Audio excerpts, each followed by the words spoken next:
everyone, I'm Abby, and I'm back with the nostalgic pick.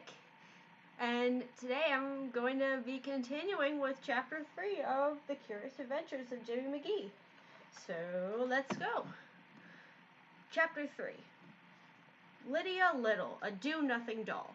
Amy and Clarissa, dressed in their bathing suits, Clarissa's was red, Amy's blue, with all their paraphernalia, towels, pails, shovels, little Lydia and Amy's tight fist practically flew down the 26 steps. They'd be good at the zoomies, thought Jimmy McGee in admiration. He waited to see where they were going to set up their beach headquarters. They stopped right below Jimmy McGee's headquarters, not too far from the steps, not too near the ocean, close enough to the steep dune to get some shade from the afternoon sun. It was a perfect spot for them, and a good one for Jimmy McGee to take in all the goings-on from behind his lacy seagrass curtain high above them under the edge of the dune. It was little Lydia he was most interested in right now. Here was the real Lydia Little, the one who was on the same page as he was in the Who's Who book by Amy. Of course, this made a sort of connection between them. It might even be a clue as to why Amy chose to add hero to her definition of him in the book.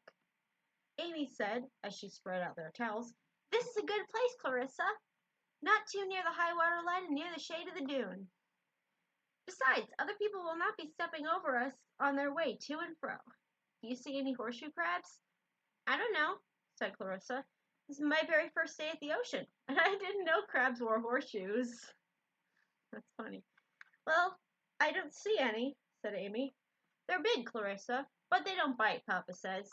Still, how do we know whether or not one of them might mistake little Lydia for a rare fish, make off with her, capture her, and keep her in prison under his hard brown shell?"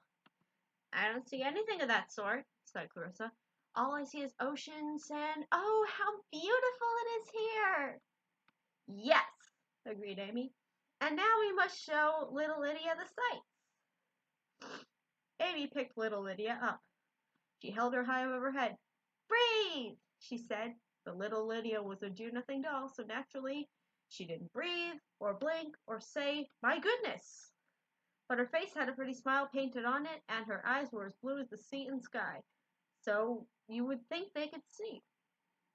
The little dress she had on was of calico. It had a blue background with tiny little pink roses in its pattern. She was made of rubber so that she could sit or be put in any position. Pretty, very pretty, thought Jimmy McGee. So that was little Lydia, the do-nothing doll with electric blue eyes that stare at the sky.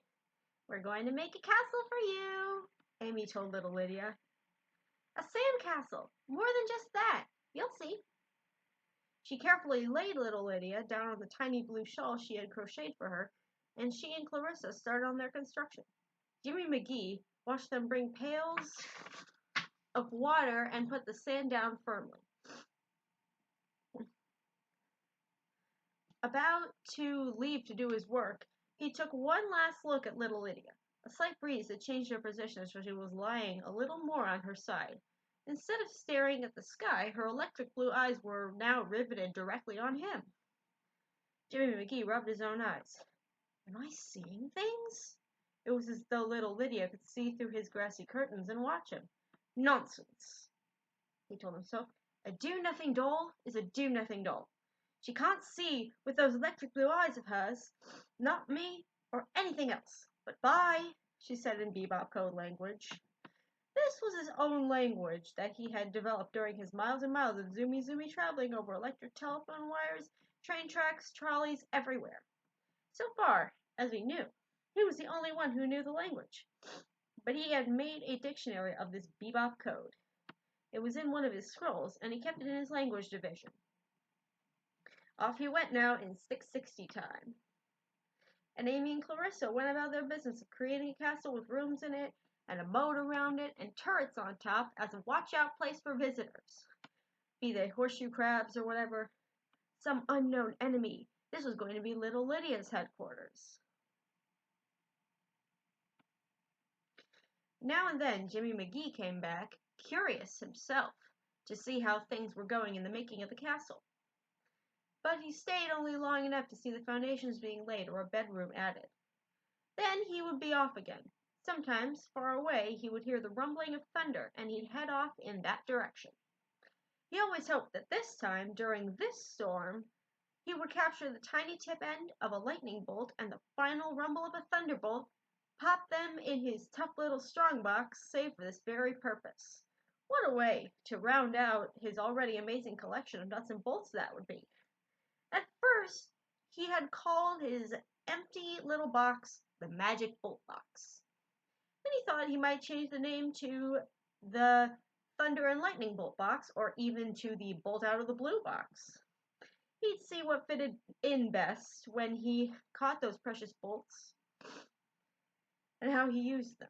He meant, if he ever did catch them, he would use them for some so far unknown special occasion.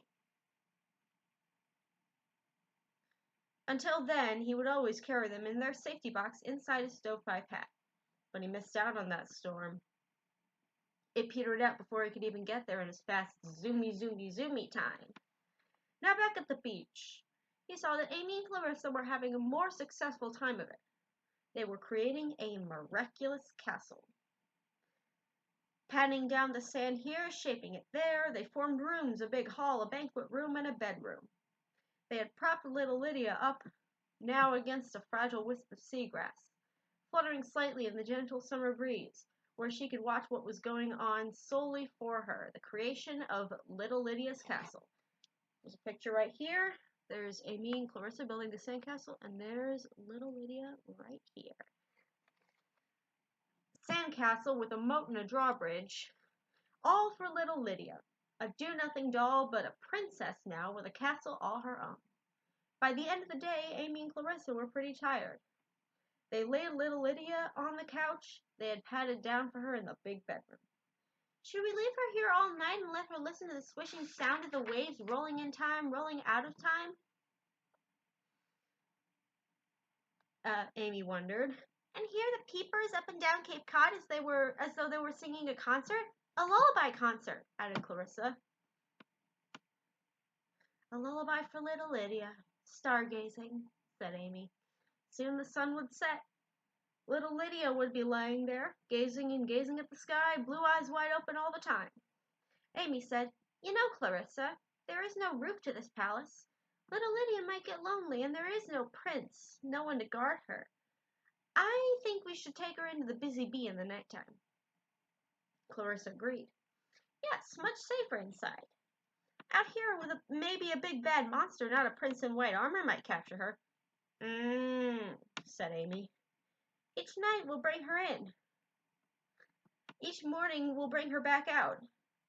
Tomorrow we'll build a little town all stretching out beyond her castle, nestling at the foot of the dune. It could have little streets and houses. Oh, yes, said Clarissa happily. And we could make little people out of hard sand, Amy went on. Oh, yes, said Clarissa, laughing. And little peepers might come out and live in the castle, keep little Lydia company, and in the houses, too. Be pets for the little children. They picked little Lydia up gently, brushed the sand out of her fluffy golden hair, and went into dinner. Later, Amy felt under the mattress for her book. It was there and safe. It didn't pop open to the L and M page. Being under the mattress may have cured it of that curious habit.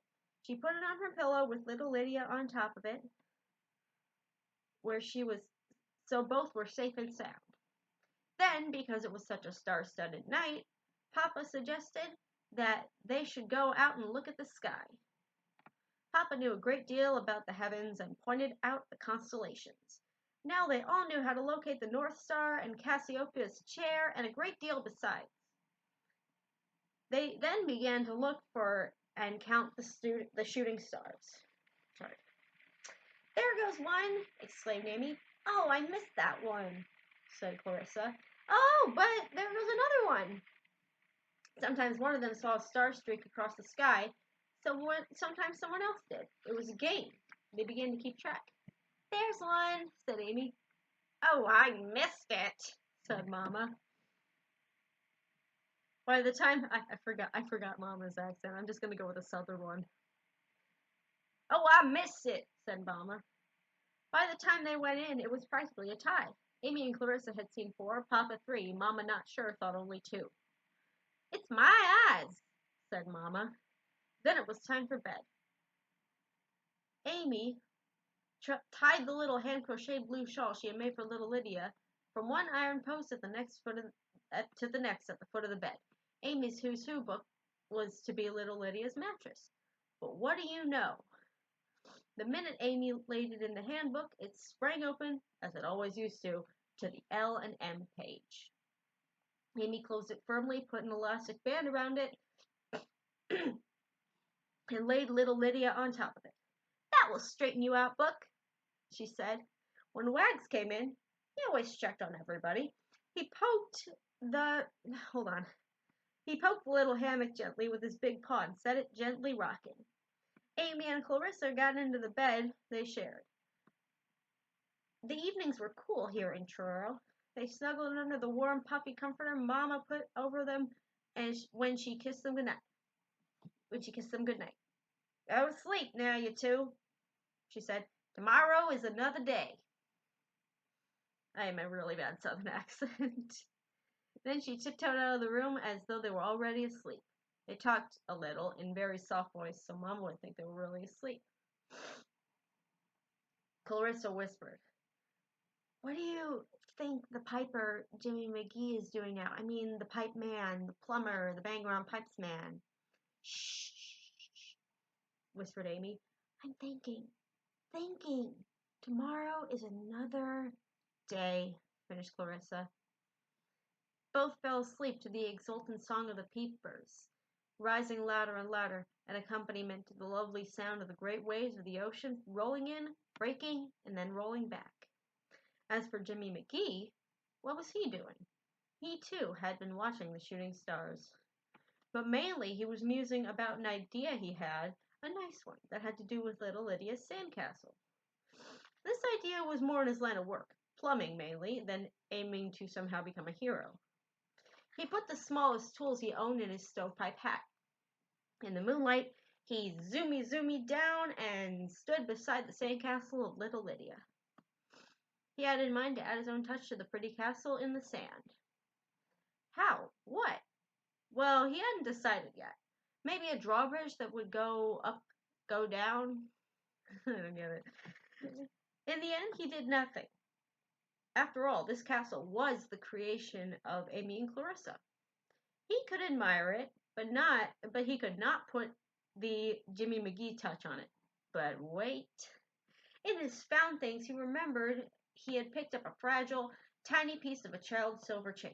He laid it beside the moat where he supposed the drawbridge would go. It could be part of the equipment for that. Help it go up and go down.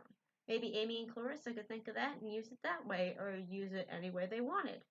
Then he went off on his rounds.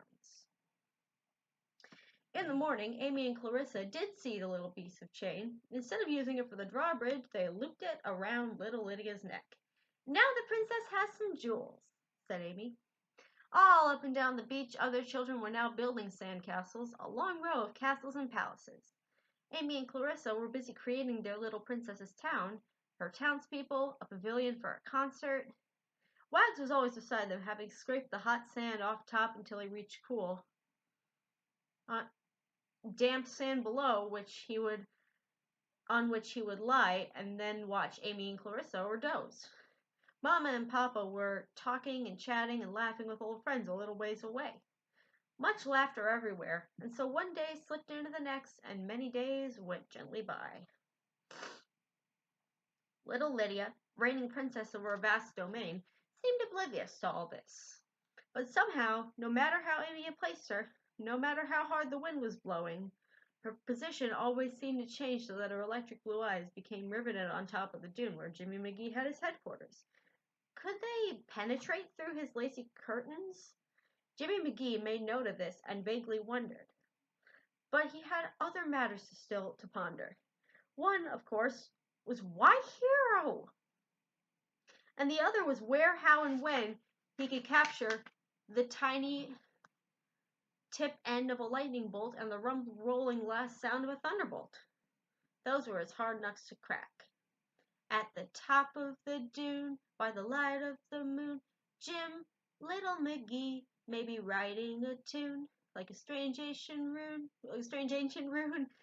that sings the odd tale of what will happen some afternoon soon, soon, very soon. Bye.